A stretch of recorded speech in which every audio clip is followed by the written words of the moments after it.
Welcome to Alex and Annie, the Real Women of Vacation Rentals. I'm Alex. And I'm Annie. And we are joined today with Tracy Johnstone, who is the former owner and CEO of Johnstone Foods, which was a group of McDonald's franchises in Florida. And this is a little bit different than the normal guests that we have on the show, but we wanted to bring Tracy on because she is an incredible entrepreneur with an unbelievable story of how she built the business throughout the years, and everything that they did is just applicable in any business. So Tracy, with that, welcome to the show. Well, thank you for having me today. I appreciate being on. Awesome. Thank you. Could you just give our listeners a little bit more information besides my quick explanation right there about who you are and just what your experience in business has been? Yeah, absolutely. So I have been a McDonald's franchisee, been within the McDonald's system, as we refer to it, for about 30 years. My husband and I collectively owned 7 restaurants at the end of our career. And I became the CEO and the functioning operational person within the restaurants in these past 15 years or so. So running restaurants, lots of leadership roles at the corporate level within the McDonald's brand, which is a real interesting dimension of the franchisee-franchisor relationship. Married, obviously, have 3 kids and 6 grandchildren. And now at a transition point after a breast cancer diagnosis, developing my next chapter and looking at what the future holds for me. That's just a lot, Tracy. So I'm always fascinated by McDonald's, and I think when I first reached out to you, I learned a lot through some work that my husband and a coworker of his were doing with you, and I learned so much about what it takes to be a franchisor, or franchisee, I guess it is. But you married into this, and then you kind of just took it on as sort of your mission to just be involved and integrated into your life and do better by the employees of your business. And that's what you're known for within our community, is just being that kind of caregiver to the people that are working at the McDonald's. And I know, obviously you mentioned you had your breast cancer diagnosis and you transitioned away from owning the restaurants, but could you tell us about the early days? Again, you married into the family, but what was it that was that spark that made you really want to dive in and be part of the business? I think back then I viewed myself as an educator. I finished my master's degree, was teaching, at Gulf Coast College, and thought that was my path. And then as you find out within the McDonald's system, it really is a family business. You're not just a franchisee of record. You really are a franchisee, and you really are an owner and an operator. And that's a real differentiator in this brand. So when I began to work in the restaurants, and it just happens by default when you're part of, a quick service restaurant chain, if you're the spouse, whether it's, I'm doing a birthday party at one store, something that simple, but just somehow lit a fire in me that I realized I am called to teach and serve and to lead people. I feel like is what my gifts are and my callings are, and that I didn't have to be standing in a classroom in academia to do that. I could be standing in our restaurants and teaching and developing people, and those needs that are there, were just so plentiful. There was really good work to be done there. So began transitioning into the restaurants. And at that point, still no idea, no desire to become a franchisee. But as you begin to learn the business, you begin to learn operations. It kind of gets under your skin. And I'm a pretty detail-oriented person, and I want all the details to be right. I view the restaurants as just extension of my home. So it became that natural fit. And it's just like, anything in life, the more you do, the more people will let you do. And that's sort of where I found myself. The more I did, the more I did.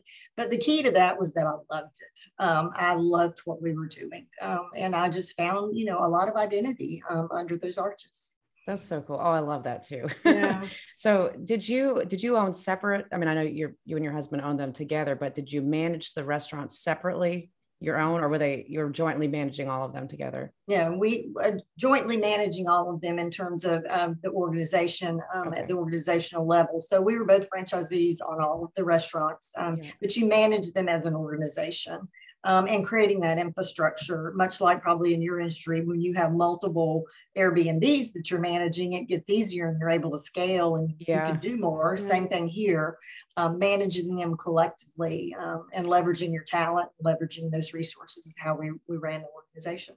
Yeah, interesting. I mean, vacation rentals are definitely very much a family-run business industry. Our company is a family-run business. Our president now is the third generation, and it makes sense within what we do. But I'm curious, what was your strength in the business versus what was your husband's strength? I know you said you were great at leading the people, but what was he good at? He is old school operations is what I call it. He is all about quality of the food and processes and temperatures and things being righteous. Yeah. He's definitely an equipment guy, a hands-on guy, and Lord knows in our business equipment, can either make you or break you, that it's in good shape and being cared for. Yeah. That's the part he loved. The part that wasn't his favorite is dealing with folk, dealing with people, staffing, hiring, training, and development. He's just not given to that. And the more we worked together at the end of when he was super active in the business, he just told people he was my maintenance man. That's the title he gave himself, is I'm Tracy's maintenance man. That's so and funny. The thing to that is he was quite happy with that. Yeah. Really liked being able to step back after 50 something years in the business. He'd rather talk to the grill than talk to a group of people, and it just worked out great for us. So it sounds like you guys were a yin and yang to each other. Yeah, and we found our sweet spot, and that takes a minute. That wasn't effortless, and there was some pain in that, finding that sweet spot. But when you work together in a family business, finding that sweet spot and who does what is a huge part of the course that you're navigating to get where you want to be. Yeah, Alex and I have both worked with our husbands. Alex does currently, and I have throughout my career, and that is a challenge to kind of find your space and your identity and not have it be consumed by the other or you consuming them, but also that you don't step on each other's toes and make the home life confrontational. Yeah. Balancing that and not having to, we would always say, we're not going to talk about work at home. And we talk about work at home today, So that's never, I don't necessarily think true and not necessarily necessary. It's part of your life. It's part of the fabric of who your family is. Yeah. It's your passion for you and for Annie and I too. It's like, it's impossible for me to not talk about work at home or just even with my friends and people that don't even really know what I do. I feel like it's such a big part of me. And, doing the podcast has become an extension of it, that this is, something that brings together a lot of different things that Annie and I do, but it's another way that we get to talk about work, really. So I really enjoy it. Completely get that. Yeah. So Tracy, I came across another podcast that you did recently. The lady's name, I want to say her name is Shay. It was a spark. Really, really, I loved it. And one of the things that you talked about was that how passionate you are about connecting with people, and kind of, I think, goes back to your teaching skills and your, going in that round. But you talked about how people kind of in food service, but it does go into hospitality in general, is a lot of those people come into the industry coming from areas where they were told they would never amount to anything or are given the opportunity amount to anything. And that you wanted to kind of, I guess, make it your mission to help these people realize their truest potential. And I think that ultimately led to what you call the Johnstone Difference. That spoke to me just in so many ways, just because I think all of us at some levels have struggled to kind of find ourselves, and depending whether you had a mentor-mentee relationship with somebody where you could feel that they were helping guide you or you were guiding them to your best self. I mean, it's very relevant. So could you talk about how that was impactful for you as a leader, and then again, as a franchisor? For sure. I'll speak to the Johnstone Difference phrase, and it really is way more than a phrase, right? Yeah. But I think with that, I'll speak to that first, that with that, it is about separating yourself from your competitors. So another franchisee is my competitor in an indirect way, right? Just like another something in your industry. So differentiating yourself is the best form of creating that competitive advantage. And for us, the competitive advantage is hiring the best people, and then serving customers well and creating customer loyalty. So that was the root of that. And then teaching our folks that we're not the Johnstone Difference. We just hang our shingle on the building. You are the Johnstone Difference. And empowering them to feel that and to understand that was huge. But when it comes to the people parts, especially the part of where, you have people that come into this industry oftentimes not by design, it's just the nature of the business and how our culture is structured, that have come from places where someone told them, you'll never have anything, you'll never be anything, you'll never do anything. And once that really sunk in with me and I realized who my audience was, so to speak, with our employees, it became my job to prove them wrong, to prove the people in their life wrong, that you are not at a dead-end job. You do have choices. There is an escalator to the next floor for you.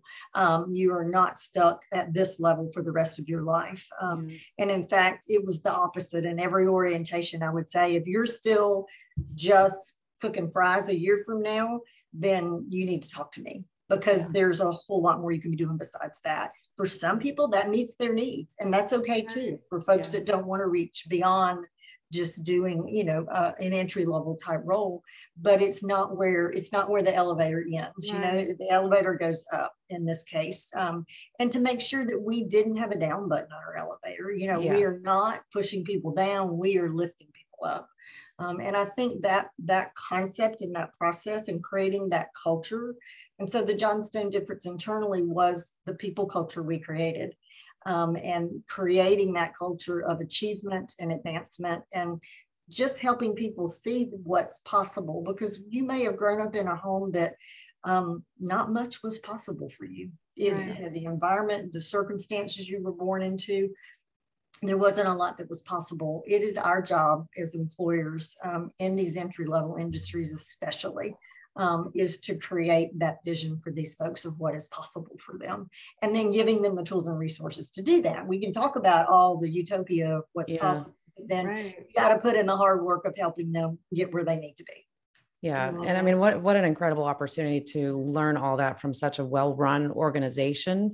I think from top down, the McDonald's brand, you don't get much, bigger or more well-respected than that. And I know from, family friends that their children have worked for McDonald's. They've done that. They've done the fries, and then they've become managers. I've seen young kids that are now in their, early 20s that are in management roles within the organization. So it's great to be able to offer those opportunities. I'm sure that was very fulfilling for you, since that's clearly what you love, is working with the people.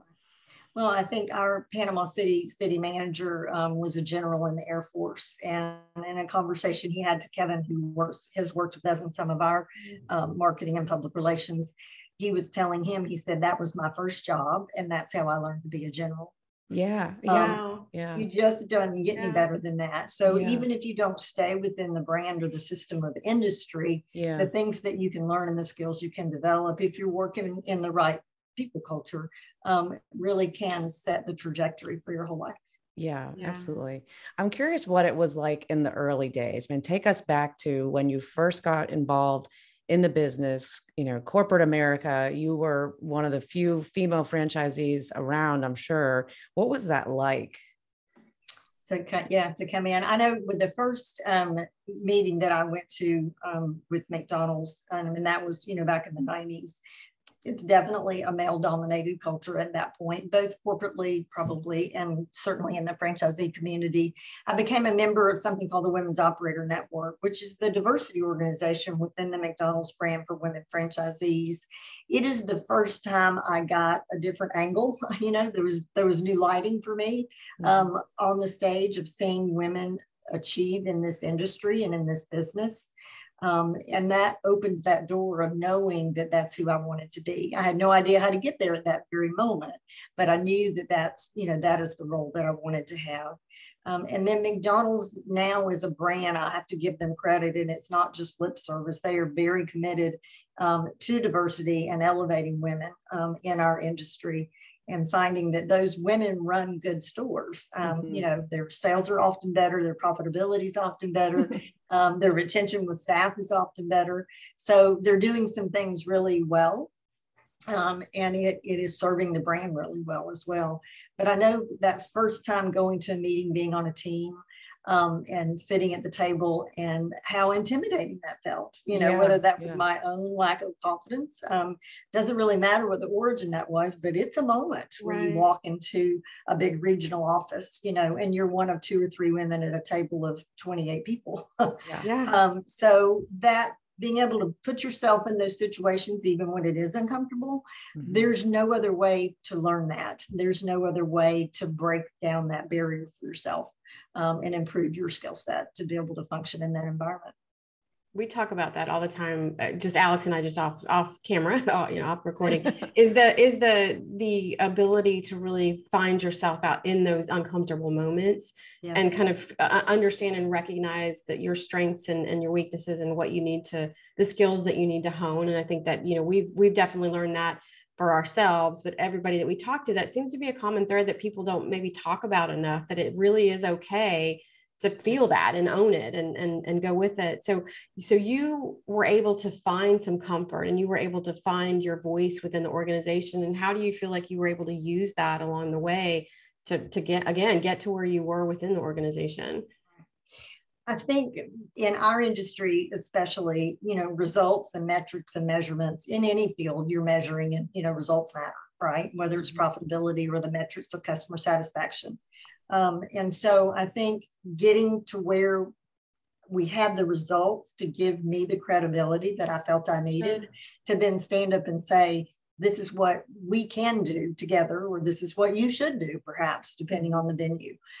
But having those results yourself, it's really easy to get up and talk about how things should be, but when you're not doing it yourself, that doesn't give you a lot of leverage. So that's where I started, is I figured out what mattered to the brand, to my franchisor, and we started working those metrics. And how do we get these numbers? How do we get where we want to be? Because all of those numbers weren't just numbers on a page. They did equal the standard of operations. They did equal sales. They did equal customer counts. And then that in turn put us in a, you know, position of profitability. And that profitability, being a successful franchisee financially, also goes a long way, you know, to what your seat at the table looks like. There's lots of seats at the table, I learned early on. I just figured out which ones I wanted, though, finally. Just being on the team wasn't enough for me at some point. I knew the seat I wanted. And then I started working my skill set to get that seat. And so your skill set, if I'm not mistaken, you referenced was counting ketchup packets. Yes. So Alex and I we loved that story. So could you share a little bit about that? And like, I think that was your pivotal metric moment for yourself. Right, for sure. I think when I finally mastered the P&L and really got to the point I understood that we really are, it's not just a saying, we really are a penny profit business. The margins built into a hamburger, you know, are supported by the sales of fries and drinks. And when you look at that product mix is our language, you know, and what average check is, those things are inextricably linked. But I think when I realized how penny profit we were, and that handing someone a handful of 20 ketchup packets just completely eroded the profitability of that hamburger and fry that we just sold them, it was an aha moment for me. And it didn't matter that it was an aha moment for me. It was a matter is that we developed a way to teach that aha moment to our staff, because I'm not in every drive-through window. So educating them and teaching your folks and helping them get up underneath what profitability looks like in your business, and not being afraid to share the second page of the P&L with your people. Because on the surface, it just looks like you're raking in money like no tomorrow, right? But we all know that, you know, in most industries, that's really not the case, especially in a service industry, which is what, you know, you are as well. So it is about those details and figuring out what is your ketchup packet. You know, in the vacation rental industry, you know, what is your ketchup packets and what matters? And then how do you convey that to your people? I think the transparency part is really a critical thing. And a lot of companies probably are wary to do that. And they don't necessarily want to share that level of transparency with their people that work for them. But to your point, that's how you get people to understand, like, I'm not just harping at you to not give away ketchup packets because I don't want you to do that. That's tied to us being able to be a profitable company that will in turn be able to give you more opportunities and reward you for the good work that you do. And in vacation rentals, I mean, profitability, that's probably the most used word at conferences these days, because that's the name of the game, is figuring out how we can operate even with the same amount of inventory and rentals, but do it more profitably. Because right now, getting inventory, a lot of companies are losing it. So that now you've got to start being smart about where you can make sure that you're keeping those margins. And on the other side of it, we've got these big investment companies and, the large ones that are coming in, and they're operating completely not profitable. And I mean, they're publicly traded. Vacasa is one that they are not profitable. So we always question, when does the rubber meet the road for this? Because how will it always continue on? But, for the majority of us that do operate as regular profitable businesses, it's the little things that really add up and make a big difference. And you can't do every software, every different program, because we are all operating on small margins, and just having that business mindedness when you're making those decisions is very important. Right.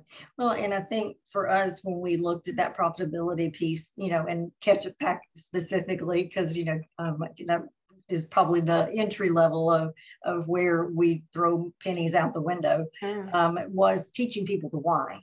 And if they don't understand the why, you're doing exactly what you said. You're just harping at them about something else. It's the next thing you're going to harp on.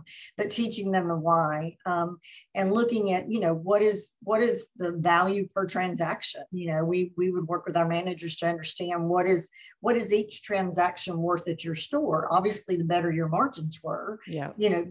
This store had a more valuable customer in terms of profitability with the transaction, but boiling it down and scrubbing it like that for folks and letting them really, whatever they relate to, helping them understand that, it changes how they view things. And then eventually it goes from being a class to being your culture.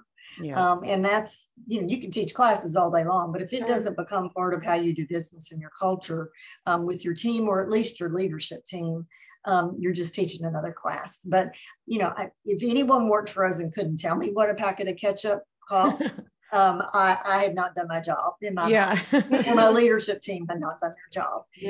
So you've got to give people information. They're shooting in the dark. You've got to give people information. And if you relate it to their home, how much does it cost to put ketchup, mayonnaise, and mustard in your refrigerator? And it matters. And you don't buy 10 of them at a time. And, making it relatable was part of how we got to where we were with our results and profitability. But you talk about a way to, one, get buy-in, but help those people that we were just talking about before, those people that were told that they didn't have any purpose in life other than just flip hamburgers. Like, all of a sudden their seat at the table is a completely different position than they could ever have imagined. I mean, has to be so empowering. Having ownership, and knowing that what you're doing is really contributing to something bigger than yourself, right? That's the biggest part. Exactly. Well, and I think, people have asked me many times over, how do you in the world do you convey purpose to someone who's working at McDonald's? How do you convey purpose in selling a hamburger? And we had two sides to that coin that we talked about. One was the people's needs that we were meeting, that were the person in the car in the drive-thru. They may have just left from a cancer treatment facility and they're coming by to get something to eat because they don't feel good. It's the child's birthday. It's the elderly person who comes for coffee every day, and you are their family. You are their social circle. You may be the only people they talk to all day. So we spent a lot of time in that kind of conversation about the audience analysis, if you will, of who our customers were and how we were meeting their needs way above and beyond just selling them a hamburger. But then the other side of that was just what you said, is now I'm in the business with you. I'm not just working for you. And it's a tiny phrase, but you would never hear me say, she works for me. She works with me. And that really does stick after a while, and it changes it changes how you view your own people, and it changes how they view you and their job. So giving that to where they were working with you and we're working to a common goal, and I have some responsibility. And now that's, that became a whole nother game changer. If I am inventorying condiments every month alongside my GM, and that's my scorecard is what our condiment costs were for the month, and where we were in our stat loss on condiments. Now I'm doing math. I'm not just, handing food out in the window. I'm working on your P&L. And that changes everything. And everyone in the restaurant is working on your P&L, for better or worse. Yeah, right. They're impacting your P&L. And I'm sure the same is true in your industry. Everyone who is part of the team that makes your business hum, they're impacting your P&L one way or the other. Yeah, I just love all of that so much. I think it's so relevant to so many industries. And I think some business leaders get wrapped up in the managing of the people and not empowering of the people, and understanding that it is that true teamwork. It has to be, together we all achieve more. Everyone achieves more. So I applaud you for doing that. So I'm guessing that when your transition happened at the end of last year, that was probably really hard for those people, because they didn't see you as Tracy that owned the restaurant they worked at. They saw you as Tracy, someone who's mentoring and leading them, and you were family to them. Yeah. And I think we really were. I mean, we were the Johnstone Foods family. And that was the overarching comment that we got when we decided to sell. I'll never forget sitting with my general managers that day to tell them, about my diagnosis, and then the decision to sell so I could give my full-time best effort to treatment and healing. But it was, it was like telling it to my children to me. And these are all grown men and women sitting at the table. Yeah. And it was audible gasp. Yeah, I'm sure. No. And they felt for me, I guess, in the diagnosis, but the real pain in the room was we were breaking up the family, And for that moment, that's what it felt like. And the uncertainty of not only you, but their careers. I'm sure that must have been difficult. What was that process like? Did you stay on to help with the transition and with the new company? Beforehand, before we actually closed on the restaurants, yes. And that was important in how we approached that we made every effort to set them up for success. We didn't decide to sell and we checked out, and that's the difference in caring about your people. And, we sold an asset, but we didn't sell the Johnstone Difference. You can't sell culture. Right. So we sold assets, and then it's up to the new owner operators to create their culture in the restaurants. But the truth is that Johnstone Difference lives on.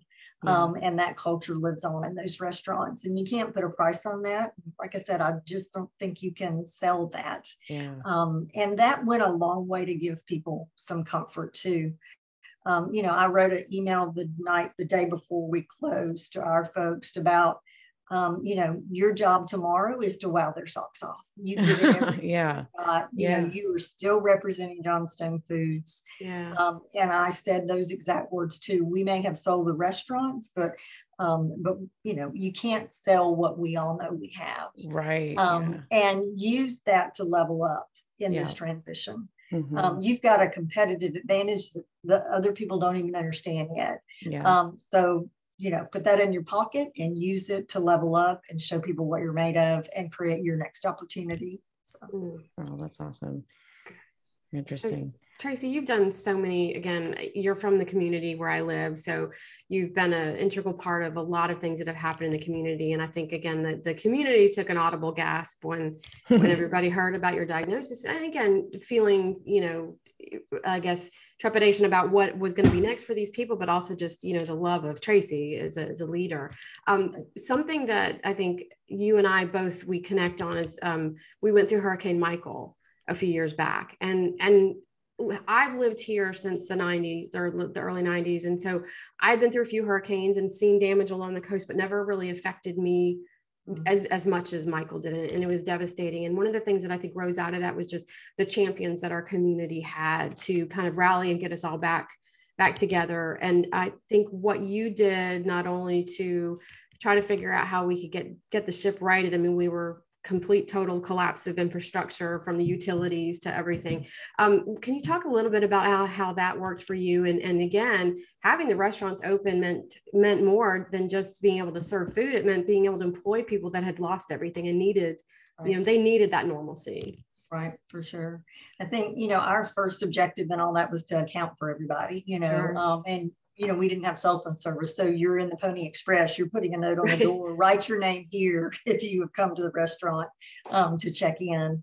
But getting those restaurants open to feed first responders and feed some people, and the ones that could physically get open, several couldn't. They were beyond, repair of just, right. Getting it cleaned up and opening doors. But being able to get people paid. And I know it sounds crazy now, but, our son was in school in Tampa, and he went to a friend of ours who got, several tens of thousands of dollars over. So we could pay people cash, because I couldn't physically write him a check. I didn't have, the power to do that. Yeah. And the banks were closed, so just being practical about how you approach people's needs after that, having other McDonald's owner operators send in truckloads of blankets and pillows and mattresses and food and clothes and uniforms. Our folks, they got up to come, and if they'd lost their home, which in many cases they had completely, they didn't have a uniform to put on. So you might have a corporate person come in and say, well, why does nobody have a uniform on? Because they don't have any, they're gone. Challenging times. It really takes a minute to grasp what's going on. But then I think it made me realize too, the power of those arches and our family name, that the payout of the good we'd done was being able to create some influence in what we needed as a community with the state legislature at the national level for federal funding. I went to a meeting it was called, just Hurricane Michael recovery. The Women of the Storm is what it was called in New Orleans. And we were the women of the storm. And I laugh now and say I made the mistake of staying to help clean up, because when you were raised going to church, you stay and help clean up after the fellowship hall. So I stayed to help clean up. And so, there was a group of 6 of us that became Michael's Angels and became advocates and spokespeople for what was happening. But my experience at the national level with McDonald's had prepared me for that in a way I did not even begin to realize. Wow. So you never know the investment you're making in your career and your job and your business, what that's also setting you up to do. And gives you a skill set and gives you, some influence that you might not have otherwise. And finding a way to leverage that for the community became a passion after that. I think we all said many times over, we just want our life back. And when that is a big sentence. And so being able to help facilitate that for our community became hugely meaningful for me.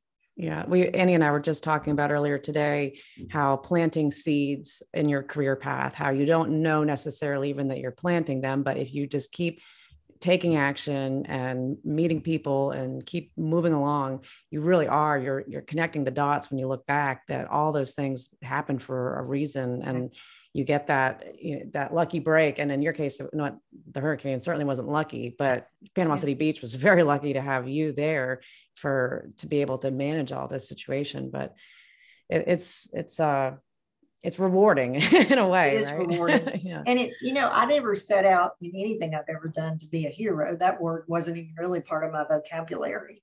But during the storm, one of the things I learned is when you're leading an organization, when you're leading people, they need a hero. Whether you do or not, or you want to be that, they need a hero. And leaning in and allowing myself to take that kind of role of like, I'm going to make this better and I'm going to fix this for you. It wasn't because I really thought I could. It was because I knew it needed to be done. And I knew that I had some resources to help make that happen. But your team needs that. They need you to be their advocate, to be their hero, their spokesperson. And that's the first time that really became apparent to me of who I was to them and how important it was that I accepted that role.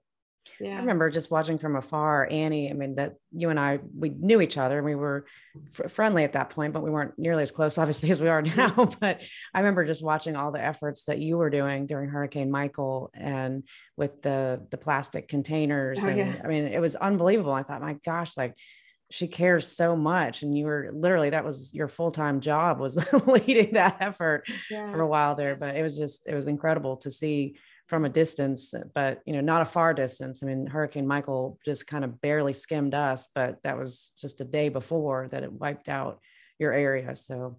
Right. Yeah. Yeah. And it certainly wasn't me alone. You know, it was the group of women and how empowered that group of women and women that I never met before that night. Sure. And such a diverse background. And that was the other pieces. We were all business women in some way, shape, or form. Yeah. And all of our skill sets and all of our past experiences help, you know, create the environment to make that work.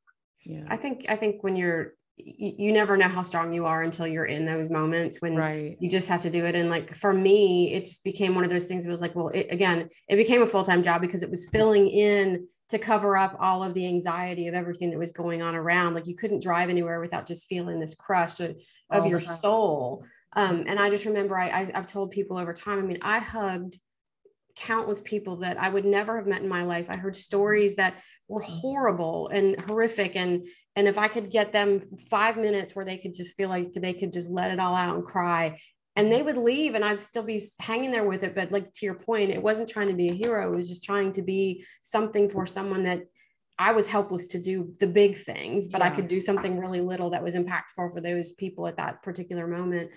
So I think, you know, we all learned a lot about it, and it is hard to look at the community and see how much is still left to go, but we're getting there. And every weekend you see something, you know, a building gone, it's being replaced by something new.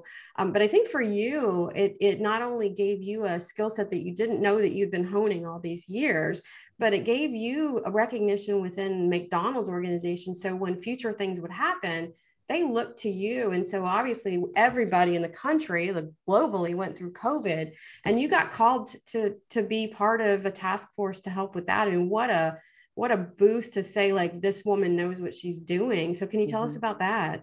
Yeah, sure. I mean, I became a student of disaster response, whether I wanted to be or not. It's not a degree I would want to confer on anyone. But you gain an experience that no textbook can teach you, you know. And so by virtue of that, I became involved in the Association in Food and Drug Officials and began doing some conferences and speaking on some panels for them about disaster response relative to food safety and operations. It opened all kinds of crazy doors that I didn't even know those doors existed for those venues. But certainly with the brand, when COVID started, and I was at a McDonald's meeting in Vegas the weekend that we all kind of really figured out, okay, this is really happening. Right. Yeah. Someone sanitizing the handrail at the hotel in Vegas the next day, and I'm like, okay, this is weird. Yeah. Wow. And you're in the meeting bubble, so you really don't know what's going on in the outside. But after COVID really settled in, it was like obvious this is something we're going to deal with. And when I say settled in, I mean 3 or 4 weeks afterwards, because our whole world changed that quick. I got the phone call. They were putting together a COVID response team for the U.S. McDonald's restaurant system, and they had tapped people purposefully who had some kind of disaster response. So for example, the operator who was owned stores where there were the Ferguson riots, vast different, portfolio of disaster circumstances. But they asked me if I would lead the COVID response for the U.S. McDonald's system. I said yes, because it gave me a way to focus all my, nervous energy on something productive and positive at a broad scale. But I had no idea what I was, what that really meant at the time. But that history, again, that experience with Hurricane Michael really set the stage to be able to step in and understand when people are afraid, and when resources are limited, and when your living is being compromised. Those 3 things alone happened in the hurricane, obviously, and then we repeated that in COVID. Didn't matter what the circumstances were of how we got there, but those 3 needs changed everything about how we were as business women and men and leaders, in the system. So leading that was incredibly rewarding, and went 100 different directions. And of course, it was not static; it changed all the time. Yeah, exactly. Yeah. But good work to be able to help craft what are our processes and procedures now for sanitation. Of course, all that changed. Right. Food safety has always been a passion of mine. And I teach food safety, and I'm a certified instructor and proctor for ServeSafe. And so I'd already lived in that world. So that too was a natural fit of how do we redesign how we do business overnight in the field. You know, the changes that happened during that time for a big footprint company like McDonald's, it would have taken 5 years to do the things we did. Weeks.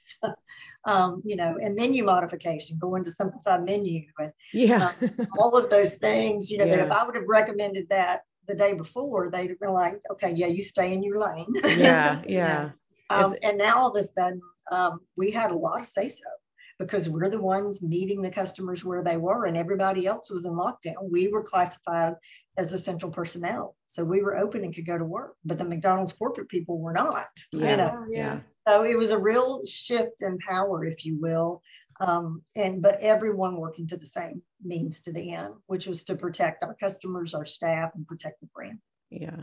COVID definitely taught all of us to be way more flexible than we ever were before. And, you know, in our vacation rental and hospitality industry, same thing. I mean, there were things that we did and changes to policies that historically had never been done before, and would have taken probably a year to contemplate if we were doing it under normal terms. But when you're in that situation, you just have to make decisions, and a non-decision is worse than making a bad decision in a lot of cases. Just make a decision. You just have to move forward. You know, it's interesting to me in your industry, so much of that has stuck, just like it has in ours. A lot of things stuck. And as a consumer of your industry, I like what stuck. You know, it feels good, and the level of consciousness and awareness to your safety and sanitation in a property that I'm in, that means a lot to me. You know, I'll never view that differently. Even if COVID disappeared tomorrow, I will always appreciate the modifications that were made in your industry, and hopefully the same is true, you know, within the restaurant industry. Yeah, for sure. For sure. Well, Tracy, this has been just a wonderful conversation. And I might have mentioned this earlier, but Annie, your name has come up since we first started the podcast. Annie had said early on, you know, when we talked about bringing on other guests outside of vacation rentals, and yours was one of the first ones that she mentioned, because she said, Tracy is just an incredible leader. And I'm very fortunate to get to have met you and heard about you on our calls that we've had. So we appreciate you being here so much. And I know that our audience is going to very thoroughly enjoy everything that you shared with us today. Well, thank you. Thanks, y'all, for having me. I really appreciate it. Yeah. If anybody wants to get in touch with you, what's the best way to contact you? Sure. So just Tracy B. Johnstone. You can find me that way on Facebook, Instagram, Twitter. We're in the process of working with Kevin, and then Annie's husband's on that team too, of launching a blog. I've been writing content for that for quite a while, as well as continuing on, you know, booking out some public speaking engagements. So you'll be able to find that information and track all that on those 3 social media platforms. Wonderful. We will include that in our show notes. And if anybody wants to contact Annie and I, you can go to alexandanniepodcast.com. And if you're enjoying the show, please leave us a review, drop us a note. We'd love to hear from you. Annie, anything else? No, that's it. Tracy, just thanks so much for joining us the second time around. And we appreciate it. Two times a charm. All right. Thank y'all. Yeah. Thanks, everybody. We'll see you next time.